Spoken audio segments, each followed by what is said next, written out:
Morning everyone. આજે આપણે ફરીવાર YouTube ના માધ્યમ દ્વારા ઓનલાઈન શિક્ષણમાં એકમ નંબર પ્રથમ ધોરણ 11 માં આપણે ફરીવાર વિડિયોમાં મળીએ છીએ, જેમાં અર્થશાસ્ત્રના વિષયમાં પ્રથમ પ્રકરણનું નામ છે અર્થશાસ્ત્ર વિષય પ્રવેશ। જેમાં સૌપ્રથમ આપણે અર્થશાસ્ત્ર વિષય પ્રવેશમાં પ્રસ્તાવ પૂર્વ ભૂમિકાની ચર્ચા કરીએ તો એમાં તો કે માનવી બુદ્ધિશાળી પ્રાણી છે, તેથી તે પોતાની આસપાસની પરિસ્થિતિનું વિશ્લેષણ કરી શકે છે અને વર્ગીકરણ કરી શકે છે। માનવ જીવન સુખરૂપ ચાલે તે માટે તેણે વ્યવસ્થાઓ ઊભી કરી છે, જેમ કે સમાજ વ્યવસ્થા, રાજ્ય વ્યવસ્થા અને અર્થવ્યવસ્થા। આ વ્યવસ્થાઓને સમજાવવા માટે તેને પેઢી દર પેઢી ચલાવવા માટે તથા વ્યવસ્થામાં ઊભા થતા પ્રશ્નો અને સમસ્યાના ઉકેલ માટે માણસે શું કર્યું છે? વિવિધ શાસ્ત્રોની પણ રચના કરી છે। તો અહીંયા પૂર્વભૂમિકા કીધું આપણે કે માનવી બુદ્ધિશાળી પ્રાણી છે। તો માનવી બુદ્ધિશાળી પ્રાણી કેમ કીધો? તો કે એ પોતાની આસપાસનું જે કોઈ પરિસ્થિતિ છે એનું વિશ્લેષણ કરી શકે છે, ત્યારબાદ એનું વર્ગીકરણ પણ કરી શકે, બરાબર? ત્યારબાદ માનવ જીવન કઈ રીતે સુખરૂપ ચાલે તો એના માટેની એને અલગ અલગ વ્યવસ્થાઓ કરી છે, જે વ્યવસ્થાઓમાં સમાજ વ્યવસ્થા કહી શકીએ, રાજ્ય વ્યવસ્થા કહીએ અને અર્થવ્યવસ્થા એટલે કે અર્થશાસ્ત્રનો એક ભાગ આપણે ગણી શકીએ અર્થવ્યવસ્થા, જેના કારણે માણસ વધુને વધુ સુખી જીવન જીવી શકે, જે પેઢી દર પેઢી એ પોતે સારામાં સારું ચાલે તો એ માટેના પ્રયત્નો કરે છે અને એ સમસ્યાના ઉકેલ માટે કે એમાં કોઈ પણ પ્રશ્ન ઉદ્ભવ્યો તો એના સોલ્યુશન માટે એને જે છે શાસ્ત્રોની પણ રચના કરી છે। તો કે આદિ યુગમાં માણસ કેટલાક પ્રશ્નો અને સમસ્યાનો ઉકેલ લડાઈ કે યુદ્ધ દ્વારા લાવતો, પણ સમજણના વિકાસ સાથે એ સમસ્યાનો ઉકેલ શાસ્ત્રો દ્વારા બુદ્ધિપૂર્વકની ગણતરીઓ દ્વારા લાવતો થયો। આમ અર્થશાસ્ત્ર આ રીતે માનવીની આર્થિક સમસ્યાના ઉકેલ માટે તથા માનવીના આર્થિક વર્તનનો અભ્યાસ કરતું શાસ્ત્ર આપણે ગણી શકીએ। તો આદિ યુગમાં એટલે સૌપ્રથમ જ્યારે માનવીની શરૂઆત થઈ તો આ આદિ યુગમાં એ પોતે માણસ પોતાના પ્રશ્નોનું સમાધાન કઈ રીતે કરતો? તો કે એકબીજાના રાજ્યોને જે છે એ યુદ્ધ દ્વારા એ પડાવી દેતો અને એના પ્રશ્ન સોલ્યુશન પોતે કરતો, પણ હવે એ પોતે સમજણ દ્વારા બુદ્ધિના વિકાસ દ્વારા એને જે સમજણનો વિકાસ થયો ત્યારે એ પોતે જે છે આ પ્રશ્નોનું સમાધાન એ પોતે શાસ્ત્રોના અભ્યાસ દ્વારા લાવતો થયો, બરાબર? તો એના કારણે માનવીના આર્થિક વર્તનનો અભ્યાસ કરતું શાસ્ત્ર એટલે આપણે એને કહીએ છીએ અર્થશાસ્ત્ર, જે એક વિકલ્પમાં એ તમારે પૂછાય છે અથવા તો ટૂંકો પ્રશ્ન પણ પૂછાય। અર્થશાસ્ત્ર એ કોના વર્તનનો અભ્યાસ કરતું શાસ્ત્ર છે? તો માનવીના આર્થિક વર્તનનો અભ્યાસ કરતું શાસ્ત્ર આપણે ગણી શકીએ। ત્યારબાદ અર્થશાસ્ત્રનો અર્થ એ આપણે જોઈએ તો અર્થશાસ્ત્ર શબ્દનો સાદો અર્થ આપણે જોઈએ તો અર્થનું શાસ્ત્ર, જે સંસ્કૃત શબ્દ અર્થ પરથી આ શબ્દ ઉતરી આવ્યો છે। સંસ્કૃતમાં અર્થ શબ્દના અનેક અર્થ છે, જેમાંનો એક છે ઉદ્દેશ, કશુંક મેળવવું, જે આધુનિક આર્થિક અર્થ સાથે વધારે સુસંગત છે, બરાબર? તો અર્થશાસ્ત્રમાં સૌપ્રથમ અર્થનો અર્થશાસ્ત્રના અર્થની ચર્ચા કરીએ તો અર્થશાસ્ત્રનો અર્થ ક્યાંથી ઉતરી આવ્યો? તો કે સૌપ્રથમ સંસ્કૃત ભાષામાંથી ઉતરી આવ્યો છે, જે સંસ્કૃત ભાષામાં અર્થનો જે છે અર્થ શું થાય છે? તો કે ઉદ્દેશ, હેતુ જેને આપણે કહીએ તો ઉદ્દેશ અથવા કશુંક મેળવવાની એ પ્રવૃત્તિ જે થતી હોય તો એને આપણે અર્થ અથવા તો આર્થિક પ્રવૃત્તિ તરીકે ઓળખી શકીએ। ત્યારબાદ અંગ્રેજી શબ્દ ઇકોનોમિક્સ ગ્રીક શબ્દ ઓઇકોનોમસ પરથી ઉતરી આવ્યો છે, જે પ્રાચીન ગ્રીસમાં ઘરવખરી સરસામાન કે જે વ્યક્તિગત માલિકીનો હોય તેને ઓઇકોસ કહેતા અને આ ઘરના સરસામાનનું વ્યવસ્થાપન કરવાની રીતને આપણે શું કહેતા?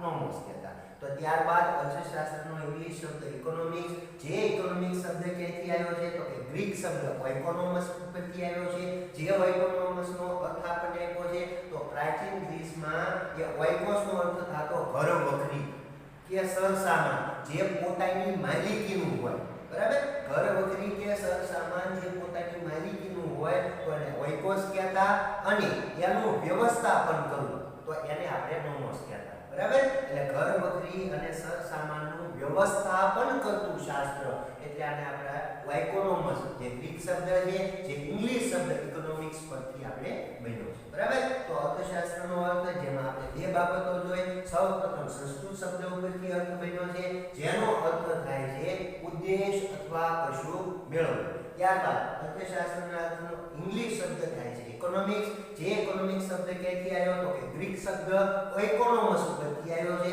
જે ઓઇકોસનો અર્થ થાય છે ઘર વખરી કે સરસામાન જે પોતાની માલિકીનું હોય. ત્યારબાદ એનું વ્યવસ્થાપન કરવું એટલે નોમોસ થયો. તો આમ ઓઇકોનોમસનો આખો અર્થ થયો ઘર વખરી કે સરસામાન જે પોતાની માલિકીનું છે તેનું વ્યવસ્થાપન કરતું શાસ્ત્ર, જેને આપણે ઓઇકોનોમસ એટલે ઇંગ્લિશમાં ઇકોનોમિક્સ તરીકે આપણે એને ઓળખી શકીએ છીએ. ત્યારબાદ અર્થશાસ્ત્રનું ભારતીય ચિંતન. તો અર્થશાસ્ત્ર ભારતમાં એ ક્યારે શરૂ થયું, એનું ચિંતન કોણે કર્યું, જેની આપણે ઊંડામાં ચર્ચા કરવાના છીએ. તો એમાં ભારતમાં સભ્યતા અને સંસ્કૃતિનો ઇતિહાસ આશરે 5000 વર્ષથી પણ વધુ જૂનો છે.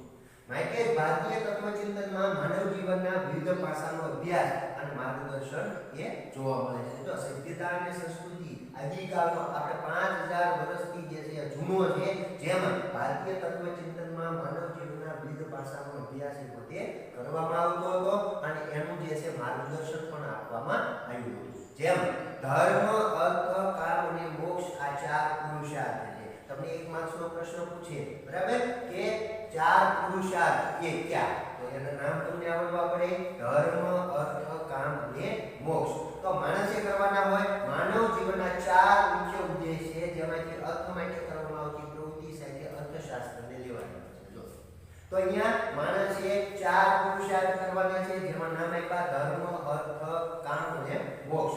તો ધર્મ, અર્થ, કામ અને મોક્ષ, જેમાં માત્ર એને અર્થ સાથે આ અર્થશાસ્ત્રને લેવા દેવા છે, બરાબર. તો અર્થશાસ્ત્ર આર્થિક પ્રવૃત્તિ કોને થાય તો એની સાથે લેવા દેવા છે, બાકીના 3 સાથે કોઈ લેવા દેવા એ જોવા મળતું નથી. ત્યારબાદ કશું મેળવવાની અપેક્ષા સાથે થતી પ્રવૃત્તિ અર્થ પ્રવૃત્તિ છે. જીવન નિર્વાહ અને ભૌતિક સુખની પ્રાપ્તિ માટે અર્થ ઉપાર્જન કરવું એટલે કે આવક મેળવવી એ માણસનું એક શું બને છે, કર્તવ્ય.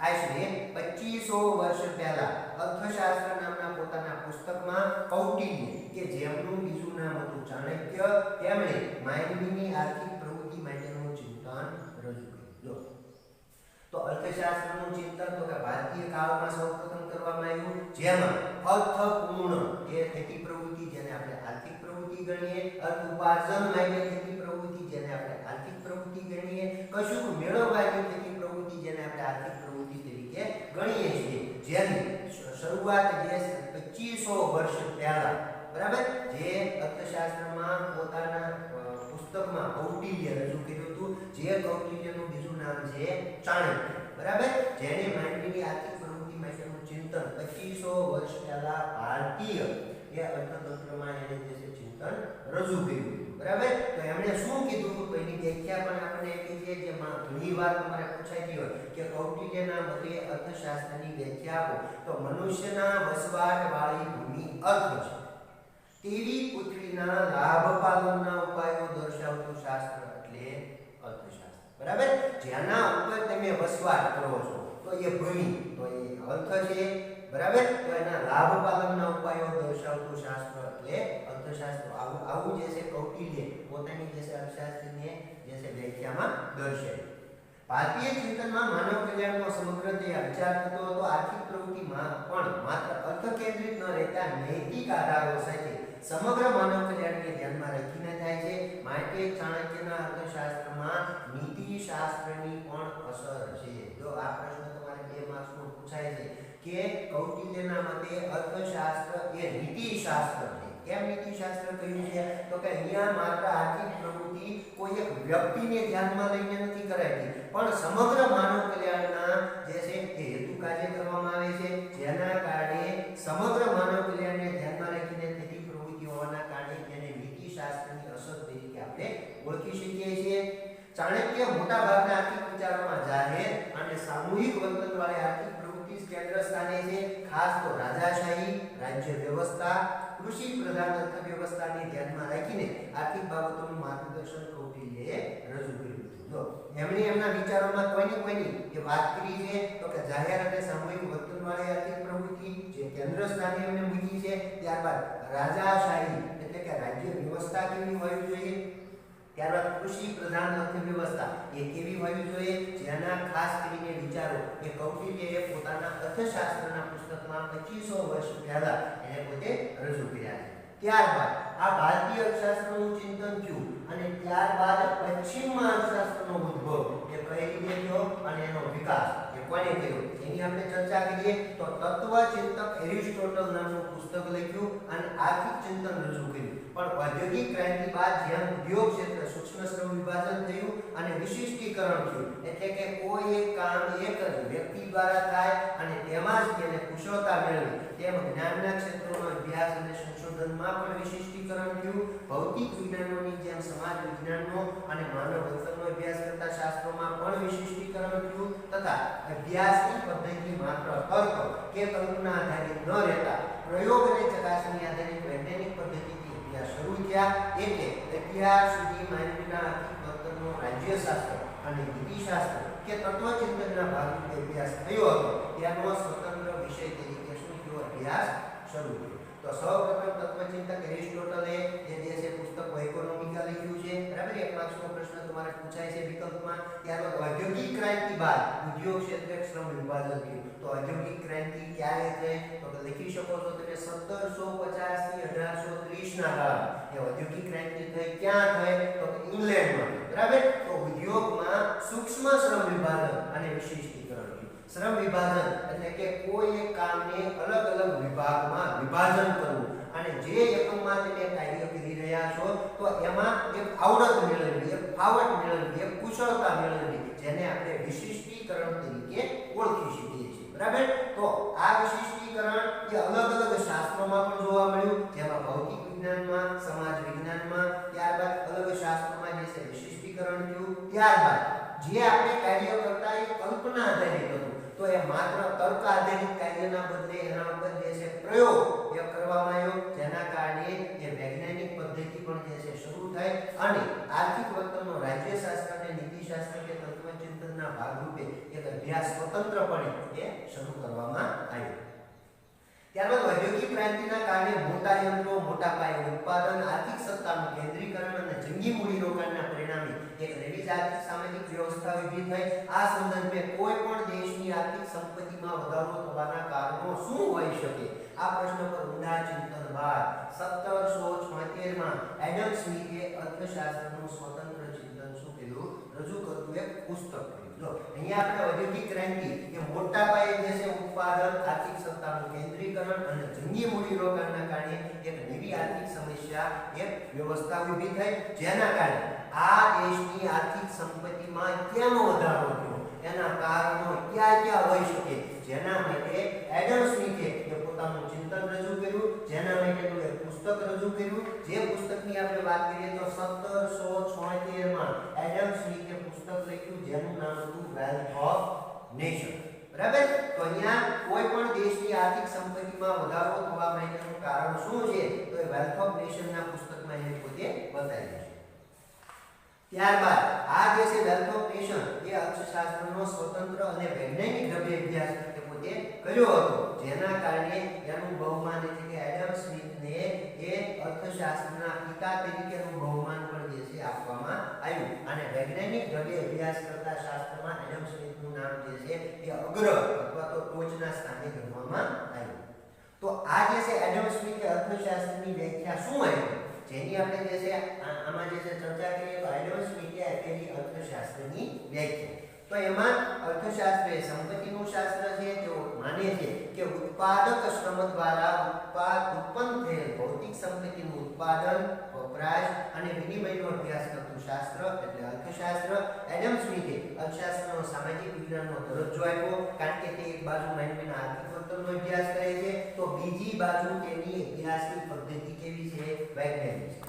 એડમ સ્મિથે માનવીના આર્થિક વર્તનનો એ પોતે સ્વતંત્ર રીતે અભ્યાસ કરવાનું શરૂ કર્યું અને નીતિશાસ્ત્રને આર્થિક અભ્યાસથી દૂર રાખ્યું. એટલે એડમ સ્મિથે પોતાનું પુસ્તક વેલ્થ ઓફ નેશનમાં આમ તો માનવ કલ્યાણની વાત કરી છે. તો અહીંયા એડમ સ્મિથે પોતાના અર્થશાસ્ત્રની વ્યાખ્યામાં શું કહ્યું તો અહીંયા આપણે જોઈ શકો છો, ઉત્પાદક શ્રમ દ્વારા ઉત્પન્ન થયેલ ભૌતિક સંપત્તિનું ઉત્પાદન, વપરાશ અને વિનિમયનો અભ્યાસ કરતું શાસ્ત્ર છે, જેને અર્થશાસ્ત્ર ગણવામાં આવ્યું છે. જે અર્થશાસ્ત્રમાં માનવીના આર્થિક વર્તનનો અભ્યાસ કરાય છે. ત્યારબાદ આ જે છે અભ્યાસની પદ્ધતિ કેવી ગણી છે એડમ સ્મિથે તો કે વૈજ્ઞાનિક જેના કારણે એ નીતિશાસ્ત્રને આર્થિક અભ્યાસથી શું કરવામાં આવ્યું છે, દૂર કરવામાં આવ્યું છે. જે અગાઉ કૌટિલ્યએ અર્થશાસ્ત્રને નીતિશાસ્ત્ર છે કે એ સુસંગત ગણ્યું હતું, તો અહીંયા જે છે એડમ સ્મિથે એને સુસંગત ગણ્યું નથી, એને જે છે દૂર કર્યું છે. ત્યારબાદ એડમ સ્મિથે વેલ્થ ઓફ નેશનમાં માનવ કલ્યાણની આમ તો એને વાત કરી છે. ત્યારબાદ માર્શલે આપેલી અર્થશાસ્ત્રની વ્યાખ્યા જોઈએ તો સૌપ્રથમ 1890 માં આલ્ફ્રેડ માર્શલે પોતાનું પુસ્તક પ્રિન્સિપલ ઓફ ઇકોનોમિક્સમાં અર્થશાસ્ત્રની વ્યાખ્યા આપતા કહ્યું કે અર્થશાસ્ત્ર માણસની રોજિંદી જિંદગીના આર્થિક વ્યવહારોનો અભ્યાસ કરે છે, જેમાંથી ભૌતિક ચીજવસ્તુના વપરાશથી શું મેળવે છે, સુખાકારી મેળવે છે. તો અહીંયા પણ એને વાત કરી માર્શલની વ્યાખ્યા, તો કે ક્યારે આપી, તો 1890 માં પ્રિન્સિપલ્સ ઓફ ઇકોનોમિક્સમાં એના પુસ્તકમાં આપી છે, જેમાં અર્થશાસ્ત્ર માણસની રોજિંદી જિંદગીના આર્થિક વ્યવહારોનો અભ્યાસ કરે છે, જેમાં તે ભૌતિક ચીજવસ્તુના વપરાશ દ્વારા એને શું મળે છે, સુખ મળે છે, સંતોષ મળે છે, જેમાં એને વ્યાખ્યાની વાત કરી છે. ત્યારબાદ માર્શલના મતે અર્થશાસ્ત્ર માનવીની રોજિંદી આર્થિક પ્રવૃત્તિઓનો એ અભ્યાસ કરે છે અને માણસ ભૌતિક ચીજવસ્તુના વપરાશથી સુખાકારી મેળવવાનો કેવી રીતે પ્રયાસ કરે છે તેનું વિશ્લેષણ કર્યું. આમ ભૌતિક અને માપી શકાય તેવી વસ્તુના વપરાશની જ વાત કરી, જેના કારણે માર્શલની વ્યાખ્યા એ ટીકાને પાત્ર છે. ત્યારબાદ રોબિન્સે આપેલી વ્યાખ્યા જોઈ લઈએ તો રોબિન્સે શું એની વ્યાખ્યામાં કીધું તો કે અર્થશાસ્ત્ર એ માણસ પોતાની જરૂરિયાતો અને વૈકલ્પિક ઉપયોગ ધરાવતા સાધનો વચ્ચે કઈ રીતે મેળ બેસાડે છે તેની વર્તણૂકનો અભ્યાસ અર્થશાસ્ત્ર કરે છે. તો અહીંયા એને શું કીધું તો કે પોતાની જે અમર્યાદિત જરૂરિયાતો છે એ અમર્યાદિત જરૂરિયાતોને વૈકલ્પિક ઉપયોગ દ્વારા, કારણ કે સાધનો કેવા છે, મર્યાદિત, તો મર્યાદિત સાધનો દ્વારા વૈકલ્પિક ઉપયોગ દ્વારા એ કઈ રીતે આ બંને વચ્ચે મેળ બેસાડે છે, જેના વર્તણૂકનો અભ્યાસ કરતું શાસ્ત્ર, જેમાં એને શું કીધું છે, અર્થશાસ્ત્ર. જે 1931 માં લાયોનલ રોબિન્સે પોતાનું પુસ્તક નેચર એન્ડ સિગ્નિફિકન્સ ઓફ ઇકોનોમિક્સમાં એને પોતે આપ્યું છે, જેમાં એને પોતે આ વ્યાખ્યાની વાત કરી છે. ત્યારબાદ સેમ્યુઅલ્સને આપેલી અર્થશાસ્ત્રની વ્યાખ્યા આપણે જોઈએ તો સૌપ્રથમ આ રોબિન્સમાં 1 માર્ક્સનો પ્રશ્ન તમને પૂછે છે કે રોબિન્સે અર્થશાસ્ત્રની જે કોઈ પણ વ્યાખ્યા આપી છે એને વાસ્તવલક્ષી વિજ્ઞાન તરીકે પણ એને રજૂ કરવાનો એક પ્રયત્ન કર્યો હતો. તો વાસ્તવલક્ષી વિજ્ઞાન તરીકે રજૂ કરવાનો પ્રયત્ન કયા અર્થશાસ્ત્રીએ કર્યો તેમાં તમે રોબિન્સનું નામ લઈ શકો. ત્યારબાદ સેમ્યુઅલ્સની છેલ્લી બાબત આપણે જોઈ લઈએ તો એની વ્યાખ્યા એને શું કીધું છે, તો વ્યાખ્યા અહીંયા આપણે લખી શકીએ કે સમાજ કેવી રીતે પોતાના અછતવાળા સાધનો દ્વારા અગત્યની જરૂરિયાતોનું ઉત્પાદન કરે અને જુદા જુદા લોકો વચ્ચે વહેંચે છે, જેનો અર્થશાસ્ત્ર શું કરે છે, અભ્યાસ કરે છે. તો અહીંયા આપણે એની વ્યાખ્યા ચોક્કસ આપી દીધી કે પોતાના અછતવાળા સાધનો એટલે મર્યાદિત સાધનો દ્વારા એની અગત્યની જરૂરિયાત, મહત્વ ધરાવતી જરૂરિયાતોનું કઈ રીતે ઉત્પાદન કરે છે અને લોકો વચ્ચે કઈ રીતે એની વહેંચણી કરે છે, જેને જે છે એ અર્થશાસ્ત્રનો અભ્યાસ એ જે છે અભ્યાસ કરે છે. 1947 માં એને વ્યાખ્યા આપી. ત્યારબાદ આમાં એને બે બાબતોને એ મહત્વ આપ્યું છે, એક સમાજની પસંદગી અને બીજું વહેંચણીનો મુદ્દો. બરાબર, તમને પ્રશ્ન પૂછાય કે સેમ્યુઅલ્સ અને અર્થશાસ્ત્રની વ્યાખ્યામાં કઈ બે બાબતોને જે છે વહેંચણી કરી છે, તો એક સમાજની પસંદગી અને બીજું વહેંચણી. બરાબર, આમ આખી આપણે વાત કરીએ તો અર્થશાસ્ત્રની વિવિધ વ્યાખ્યાઓ પરથી આપણને આ મુદ્દાઓ તારવી શકીએ કે અર્થશાસ્ત્ર એ માનવીના આર્થિક વર્તનનો સૌપ્રથમ શું કરે છે, અભ્યાસ કરે છે. બરાબર, એટલે વર્તનનો અભ્યાસ કરતું શાસ્ત્ર છે. બીજી બાબત તે વાસ્તવદર્શી છે. કોણે કીધું તો આપણે જોઈ ગયા તો કે એ રોબિન્સે વાત કરી કે અર્થશાસ્ત્ર એ વાસ્તવદર્શી કે પોતે વિજ્ઞાન આપણે ગણી શકીએ. અને ત્રીજી બાબત તેની અભ્યાસની પદ્ધતિ કેવી ગણી છે, તો કે વૈજ્ઞાનિક છે. એવું પણ કીધું તો કે એડમ સ્મિથે કીધું. બરાબર, તો અહીંયા જે છે ને વિજ્ઞાન તરીકેનો ટેકો પણ જે છે એ ખાસ કરીને એડમ સ્મિથે આપેલો છે. અહીંયા આપણે જે છે આ પ્રકરણમાં આ મુદ્દો જે છે સમજી ગયા. બરાબર, આવતા વિડિયોમાં આપણે ખાસ કરીને આર્થિક પ્રવૃત્તિ અને બિન આર્થિક પ્રવૃત્તિ એટલે શું અને બંને વચ્ચેનો ભેદ શું કહેવાય જેની આપણે ડિટેલમાં ચર્ચા કરીશું. Thank you.